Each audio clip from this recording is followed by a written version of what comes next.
Municipal commissioner Orangi town आगा फहद ने कहा है कि पोलियो मुहिम 2025 कामयाबी से जारी है और ये कौमी फरीज़ा है। मुल्क में पोलियो के खात्मे के लिए हम सबको मिलकर काम करना पड़ेगा और यही वजह है कि पोलियो मुहिम में कोई कोताही भी नहीं बरती जा रही। चेयरमैन औरंगी टाउन हाजी जमील ज़िया भी वाज़ेह हिदायतें जारी कर चुके हैं कि रवा साल की दूसरी पोलियो मुहिम 21 अप्रैल से 27 अप्रैल 2025 तक जो जारी थी, हमने उसमें दिल जमई से काम किया। म्यूनिसिपल कमिश्नर का कहना था आगा फहद का कि हसास इलाकों में जाकर मेडिकल इंचार्ज और पोलियो टीम से 7 रोज़ा पोलियो मुहिम के आखिरी रोज़ की रिपोर्ट तलब की है और पोलियो मुहिम के दौरान वालिदैन ने अपने बच्चों को पोलियो वैक्सीन के कतरे पिलाने से जहाँ इनकार कर रहे थे। हसास इलाकों के लिए म्यूनिसिपल कमिश्नर आगा फहद खान ने कहा कि हम खुद जाकर हमने लोगों को आगाही फराहम की कि अपने बच्चों को मूजी मर्ज से बचाएं, जिससे हमें कामयाबी हासिल हुई और इन वालिदैन को जो आगाही फराहम की है वो यकीनी तौर पर आगे भी जाएगी। उन्होंने कहा कि हमारी कोशिश है कि पोलियो को पाकिस्तान से फ्री बनाने के लिए हर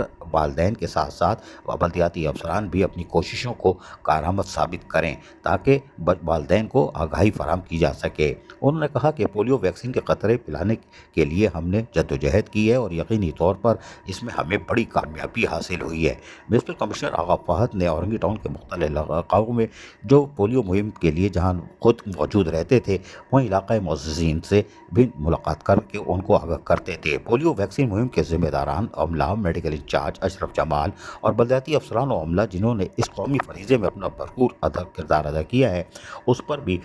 म्यूनिसिपल कमिश्नर औरंगी टाउन आगा फहद ने अपनी टीम का शुक्रिया अदा किया और कहा कि ये कौमी फरीज़ा था और इसमें घर घर जाकर जिस तरह आप लोगों ने फ़राइज़ अंजाम दिए हैं वो यकीनन काबिल तहसीन है और आइंदा मुहिम में भी हम कामयाबी से आगाही फराहम करेंगे। अजीज़ आरिफ, KBS बल्दियाती न्यूज़, कराची।